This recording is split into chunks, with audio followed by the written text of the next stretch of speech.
Hello everyone, Assalamu alaikum. How are you all? I hope you are well. Welcome back to my channel in this new video. Today's video, how to insert a picture into a shape in Microsoft Publisher. So let's started.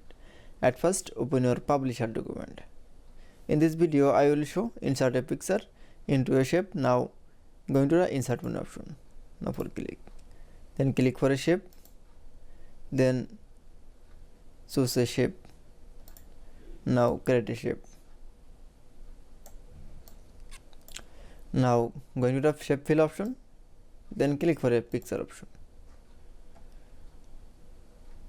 Then wait. Now click for a file. Now find your image. Now for click. Then click for insert option. That is.